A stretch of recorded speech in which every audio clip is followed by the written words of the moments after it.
Hey, welcome back to the stash. Now, if you're familiar with my channel and whenever I do talk about DC and their characters, then you know that I have a very soft spot in my heart for a certain boy wonder.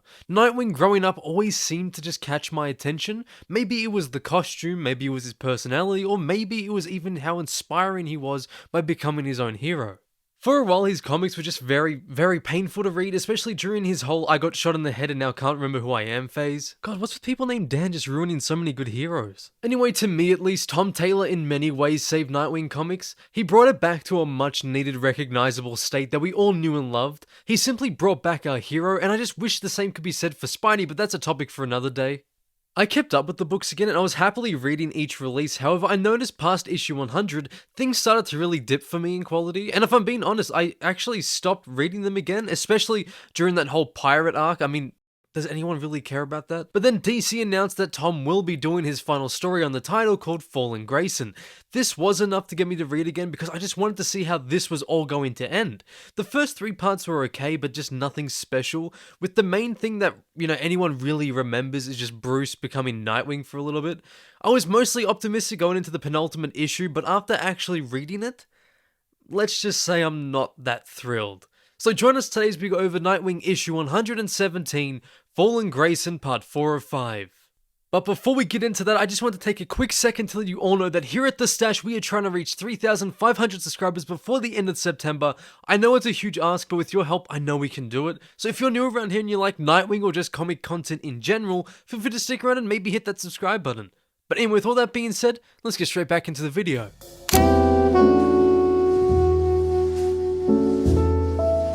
So our story begins with Deadman trying to help Nightwing overcome his fear of heights and falling just like he once did all those years ago. Somehow poison got into his system and since then he's been a complete mess, unable to perform moves he should be able to do in his sleep. But as soon as Deadman leaves his body, he loses all sense of composure and immediately blacks out. Lucky for him there was a net though, and it's clear that this isn't working, so Boston switches up methods and goes for a more relaxing option to help clear his mind.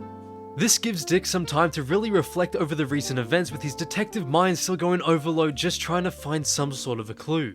But then, a realization happens. He rushes out of the bathtub and goes to find Boston. They set up a call to speak with Oracle and Dick explains the one time he accepted a drink from Shelton Lyle. This being the most obvious moment to which he could have been attacked by a poisonous substance. He also informs Babs that Shelton is also heartless. Oracle informs Dick that Nightwing too will look into it. We go back to the city of Bloodhaven, the city protected by a bright knight. Although recently some might say he's been more of a dark knight. Oracle explains what Dick said to Bruce, but in typical Batman style he was already investigating Shelton. Dick tells Deadman that he knows he must get back to his home, but he needs help for one last trial to get over his fears. Boston of course assists Grayson and takes him to the edge of a very tall mountain with the only way of escape being the parachute in his backpack. Deadman must go for now as it's the only way for Dick to properly get over his fears. Up there he begins to see visions of fallen Graysons, his long lost parents telling him he knows he's meant to be down there with him. The next day Deadman goes to check up on Dick. During his time on the mountain he's finally come to the realization to why he had such a deep rooted sense of fear with falling and heights. It was staring at him in his mind the entire time waiting to be noticed. However, the answer isn't revealed till later in the issue. Boston, assuming that this is all too much for him to handle, tries to comfort Grayson, telling him once they're down he set up the relaxing trials again. Dick dismisses the offer. He thanks him for everything. After all this time, he's finally ready to fall.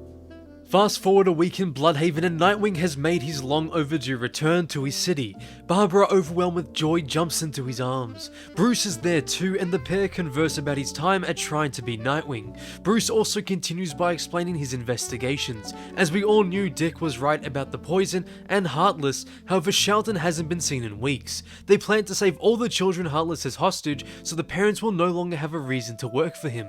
But first, Dick needs to see his sister. We cut to the home of Melinda. It's been overrun by none other than Tony Zuko, the man who caused so much pain to the Grayson name. Just as Tony's about to kill Melinda's mother, Nightwing bursts through the window and like a man possessed he takes down all the guards within mere seconds.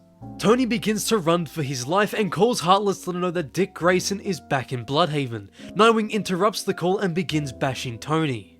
While doing so, he tells them that he finally pieced together the answer to the mystery that's been filling him with so much guilt over the years. That night at the circus, they changed the routine. Dick was supposed to jump first, he always had. Tony wanted to punish Haley's circus and his parents, but they were never his target. The target he was aiming for, the target who came back to haunt him, was Dick Grayson.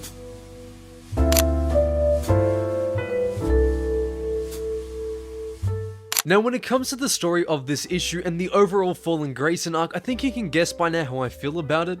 To start off, there's just one simple change Tom could have done that I personally think would just save this story from a lot of its problems, and that's by just simply extending the runtime. Give it more time to just really expand on all that it's trying to unpack. Having 5 parts to tell what is trying to be told is just simply not long enough. Literally within this issue itself, there was a lot to dive into, whether be it all the training of Dick's to surpass his trauma, Bruce's time as Nightwing mixed with how the people of Bloodhaven see him and the effect he has on the streets, Heartless and Zuko's plan, and much, much more.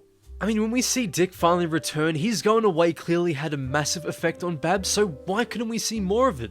This just felt very rushed, and that's a real shame because the potential for an amazing arc was definitely there, and from my experience, Tom can do it. I know most people aren't really a fan of his work, but from what he's shown before within this very title, I feel like if he had more time, he could have recaptured what made his previous Nightwing comics so good. Could you imagine if this was a longer story and we actually had time to see the streets of Bloodhaven dealing with the result of Bruce's Nightwing, seeing how the public view him, how the criminals view him, even how Bruce views himself, trying to play up to the role and symbol of someone like Nightwing? That in itself is an entire issue's worth. Then we could have had another comic similar to the previous issue where it really focuses on Dick's journey, but this time how he actually deals with his trauma and how he overcomes his fears. I mean, these are just a couple of examples of what we could have had, but there were so many stories that could have been told with this plot, and I just wish that this arc was given the proper time frame to work with it.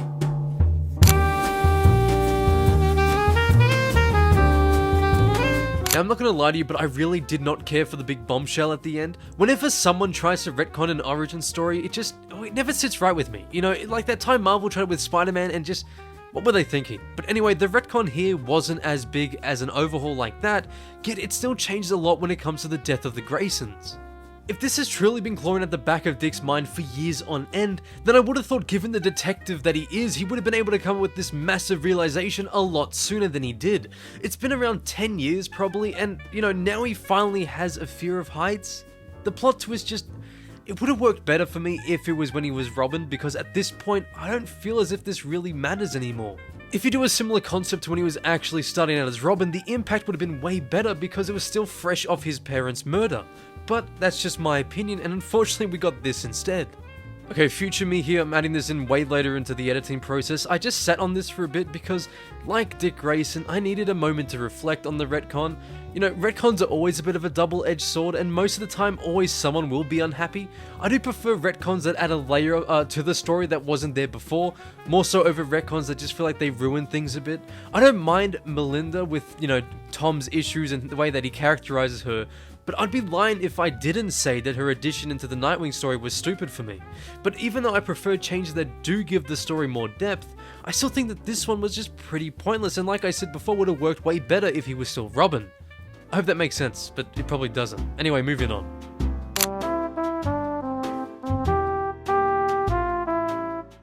I don't think there's an artist for Nightwing quite like Bruno Redondo, and I'm not kidding when I say that his artwork on The Boy Wonder has got to be one of, if not the best in the character's history. I mean no disrespect to the other amazing artists like Travis Moore, George Perez, and the many others who have worked on this title and the character. If they're your favorite, it's still very valid, but for me personally, there's just something about the way he draws not only Nightwing, but even everyone else around him. It doesn't even stop there because some of his backgrounds are just so memorable as well. One that always comes to my mind is near the start of this run when Dick reads a letter from Alfred. The way Bruno's art looked was simply incredible, and it's no different within this issue, and like always, Bruno has been the highlight of the entire series.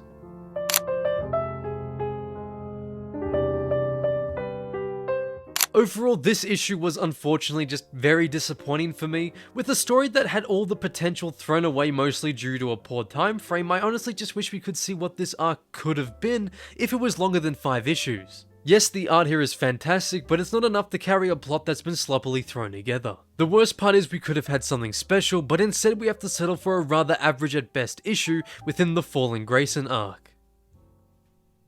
But that is it for today. Thank you guys so much for watching. If you have enjoyed, please like, comment, and subscribe if you haven't already, because here, any support means so much. I'd love to hear what you thought of this issue down below in the comment section. We can start a conversation. Are you more like me, where you find this story rather disappointing, or do you actually enjoy it?